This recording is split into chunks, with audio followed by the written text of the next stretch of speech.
Right, I'm going to tell you what happened last night. I think I'm ready. Oh my God, it's so hot. Oh, this is my invention. And that's what the smell was.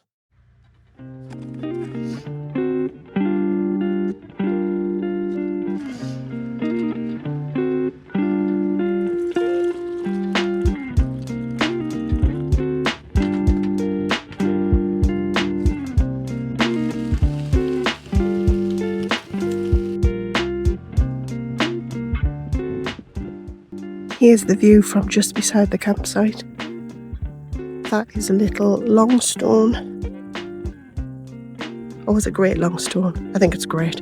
And the campsite is just behind those trees there. It's just stunning. Here we are at Eyam, peaceful Derbyshire village with one of the most remarkable stories. This was on my bucket list, along with White Scar Caves, so I'm so glad I'm here. A little bit about it. In 1665, when the plague arrived here, the villagers made an extraordinary decision. To stop the disease spreading to neighbouring communities, they voluntarily quarantined themselves. But it came at an unimaginable cost. Their courage and sacrifice are still remembered over 350 years later. Let's take a look around. This is St. Lawrence's Church, and it stands at the heart of Eyam's remarkable story. In the churchyard is a beautifully carved Anglo-Saxon Celtic cross, dating back over 1,200 years. Nearby lies the grave of Catherine Mumpesson, the wife of the village rector, who stayed to care for Eyam's people during the plague, before losing her own life in 1666. Every Plague Sunday her tomb is lovingly adorned with a wreath of red roses, a moving tribute to her courage, compassion and sacrifice. Revolving roasting jack to roast sheep. 5th of September 2026. Come and see old Eyam custom.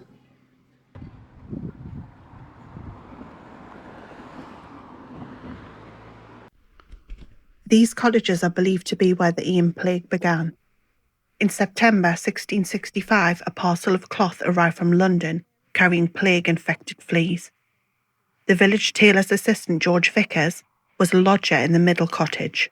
He became the first person to die. Within just a few weeks, the disease spread rapidly through these tightly packed cottages, claiming entire families.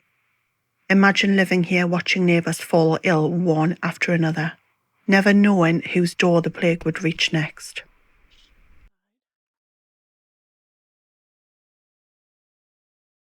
One thing that really surprised me was that some of the mothers survived, even after nursing children who sadly didn't. It reminds us that the plague didn't affect everyone in the same way, and why some people lived while others died is not fully understood. One of Eyam's most remarkable women was Elizabeth Hancock. After losing her husband and all 6 of her children, she buried each of them herself in the nearby Riley graves, because no one could risk helping her. Her quiet strength has become one of the most powerful stories to come out of Eyam.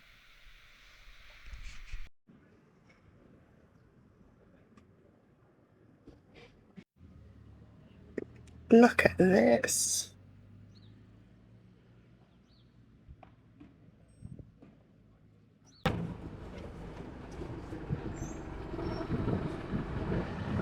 Just watch these 2 fellas, while one of them has emptied all the bins. And then his mate, who was driving, got out and emptied all the rubbish from the front of the van into a bin.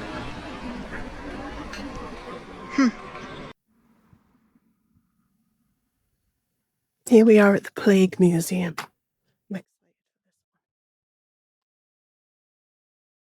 7th of September 1665. The next victim was... Towns and villages.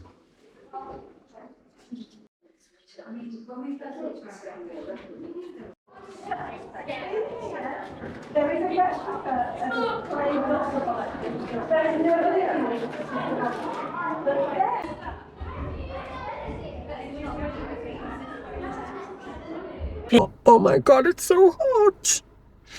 Ugh. Ugh. I bought a book. It's a history of the plague as it was happening, a first-hand account from people's diaries. There was a lot of links to lockdown.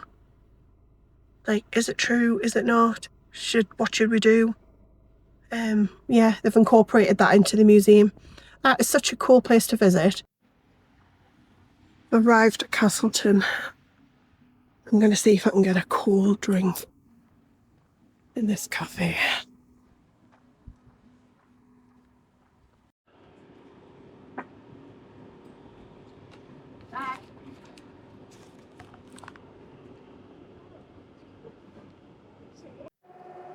This is my invention to try and get that butterfly up there out of the toilets. Wish me luck. Mission a success. All the way to the top. You know, people think selfie sticks are rubbish, but I freed a butterfly, but it went in a bush, so I didn't get a photo. Oh God, the things I get up to. Right.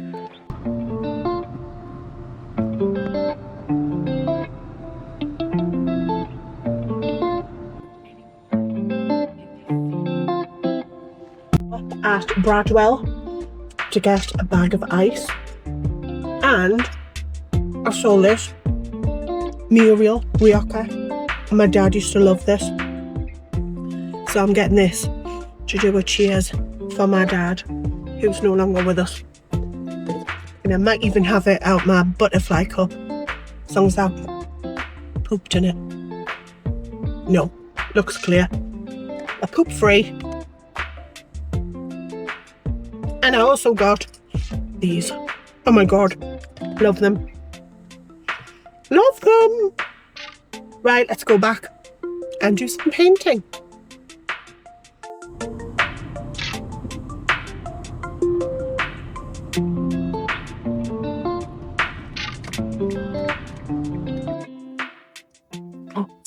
I'm back at the site. I've just had the most amazing cold shower. And when I was driving back from Castleton, there was a weird smell in the car. And I was like, something smells damp. And I've worked out when I got back that I've done the most basic error you can do. Do you remember Friday in the storm and the tent falling down in the rain? Oh shit. Oh shit. It's all bending in. Oh. And I shoved it in the bin bag. And that's what the smell was. So, we're out now. It's been on all different sides of the sun. Not that I'm going to keep it. And I don't know if that smell will come out of it. But, oh God, I can't believe I made such a basic error. Oh, what a week. What a good week, despite the dramas. Preparation is underway. I'm going to try and get this bottle open with an old-fashioned bottle opener. That was not as hard as I thought it was going to be. Just realised I don't have a bottle stopper. So I better make this a bit bigger because I'm going to have to get through it tonight. Tonight for tea we are having tortellini, which I'm going to cook in that thing. Some beef and tomato sausages from the farm here, which I am going to cut up and put in my pasta with tomato and mascarpone sauce and a house salad. I think there might be too much sausage there. And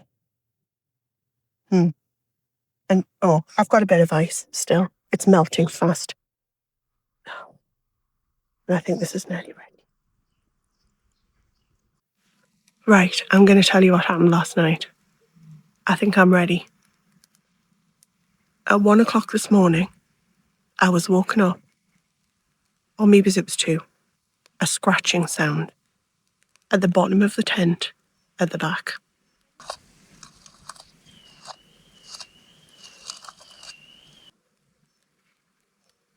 I listened for a while, then started to freak out because it wasn't just little scratches, it was big. I don't mean like a saber-toothed tiger. Hang on, my sausages are burning. Oh my God, I've wrecked these sausages. I thought, it's a hedgehog, you know, like would you imagine like the spikes going along backwards and forwards or whatever, awesome. It wasn't like a sniffing sound, it was like a scratching sound. So all kinds of things are going through my mind. I freaked out. Quietly. And with composure. But internally, I had some atrial fibrillation going on. And last night, I'd booked for an extra night and I was thinking, I'm not staying here another night with this kind of shenanigans going on. Eventually, I worked up the courage to go outside with the head torch on. And I shone it around and I couldn't see anything at all. I thought maybe I've scared it off, so I came back in. It was still going on. In fact, it was a bit louder.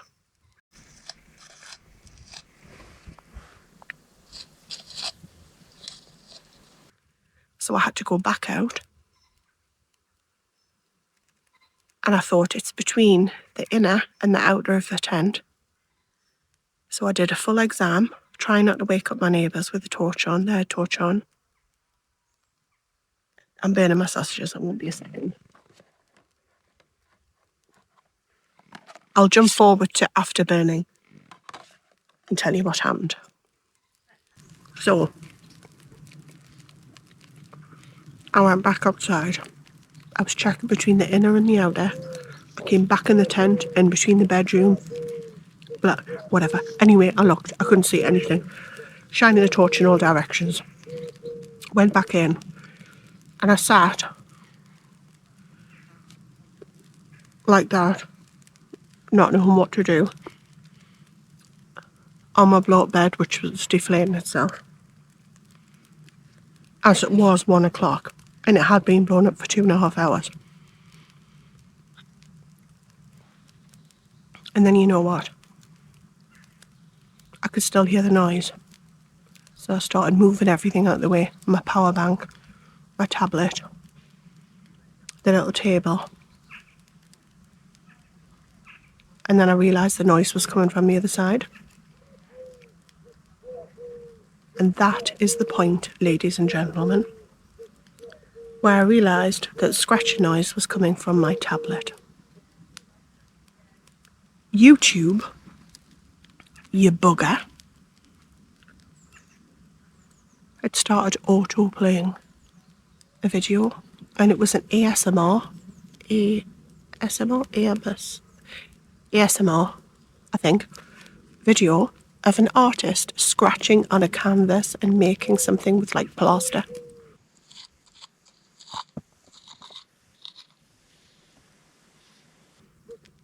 Can you believe it?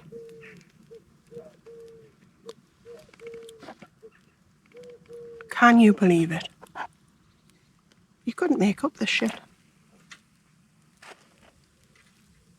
Anyway, despite finding out that it was nothing bad, the adrenaline was running. I was ready to fight a bear with a spoon. And even though it was nothing, I couldn't get back to sleep for 2 hours. And that was last night's drama. Let's see what tonight brings. I have well and truly butchered these sausages. Again. I cut them in half with a bread knife. Oh, maybe they'll be alright. A stick in a bit. Never mind. I'm sure they'll be canny. It'll be reet. It'll be reet. Me. Don't listen to me. It won't be reet. It won't be reet. Oh my God. I have absolutely trashed those sausages by cutting them in half. I heard someone say that you're always supposed to leave your sausage in casing because that's what's actually cooking them. Anyway, I'm sure it'll taste all right. Just if you ever get a beef sausage, learn from me. Don't make the same mistakes in life that I make. Never cut a beef sausage in half. I wonder what it's like for people that just have like straightforward, calm experiences through life. Do they exist? Does that happen for you? I'd love to know whether that is a real thing. Right, this is it. Spinach and ricotta, total onion, with beef and tomato sausage and a tomato and mascarpone sauce. Et voila. I'm going to have my dinner now. And then I'm going to decide what to do tomorrow. Because I have nothing booked. And the forecast is 30 degrees. I don't know whether I might need a night at home and then head out again. Today's Wednesday. Oh my God, I've just realised I didn't tell my son to put the bin out. I've got a little fire going on. Got a pink crock going on. This is a very quiet site. It's not even 9 o'clock and there's hardly any noise.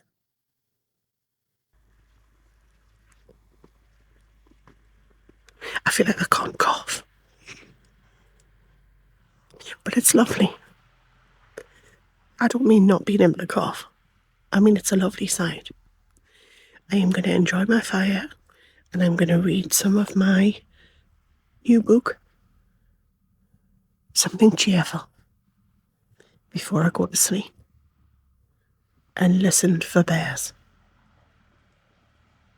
I'll see you in the morning. Night night.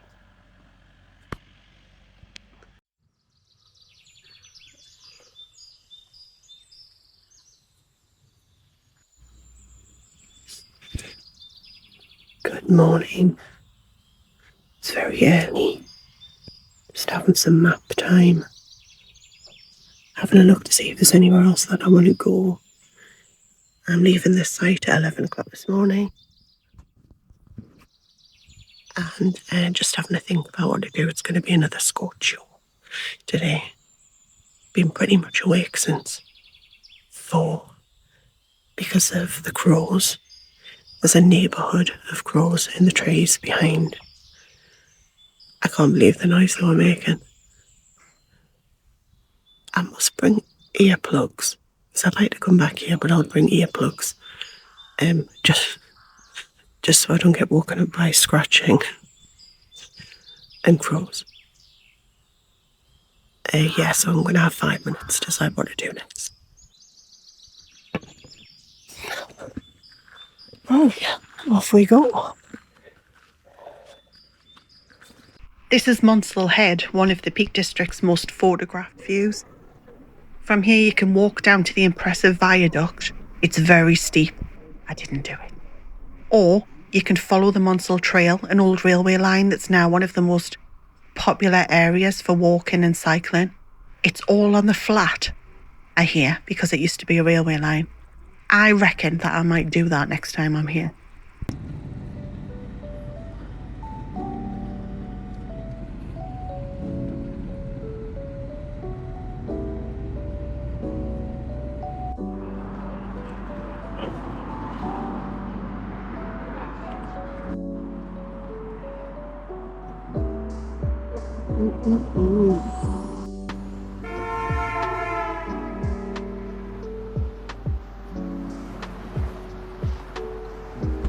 Hello. So I came up home. I was so tired. So tired. And I'd been away 6 days and I consider that a win. I'd only ever done test camp. Well, a couple of test camps. And so this was my first proper trip. I am so glad that I went on this trip. I had things that went wrong. Well, some things that were challenges. And but so many things went right. And I'm so pleased I went. I hope if you're considering going somewhere on a little camping trip or even just a solo travel somewhere, I really hope you do it. Guess what? The battery went on the camera. I'm so sorry. So I'm filming this later on in the day. I'll keep this brief because I'm sure that you are sick of the sight of my face. I've done a lot of talking in this video. I always do a lot of talking. Yeah, I just wanted to say that I think that this video has turned into something else. I'm not sure it's about camping. I think it's about getting out your comfort zone. Knowing that you can deal with any situation that presents itself. Look, I'm a homebody. I love being at home, particularly the last couple of years. After a couple of things that happened in my life. My home is my safe space. It's my comfort zone. It's predictable. It's reliable. There's no surprises, no dramas. Well, apart from the usual ones that I would attract. But there's that old saying, a ship is safe in the harbour, but that's not where it was built to be. If you're on your own, even though it feels a bit odd going off and doing things for you, and that's the crux of the situation, it's doing something for you. I think there's a lot of us aren't used to that. But we need to work on it. We all work hard, and we deserve to do what we want to do every now and then. So I think that's what it's about. I'm only starting on this chapter now. I'll make some more videos about my journey. So if you know someone who's in the same situation and who isn't getting out of the comfort zone, please consider sharing this with them. I forgot to tell you something. I washed my book. Who washes a book? I threw all of my bedding in the washing machine when I got home, and I found this the next morning. No, when it had finished. Oh my God. I think it's still going to be readable.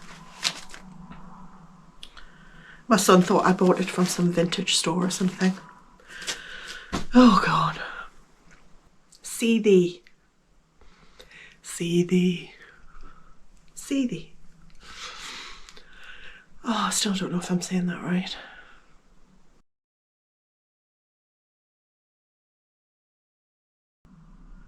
What's the old saying? Shite. What is it? Ship. The ship. I'm only joking. I'm actually at the age where I just don't care.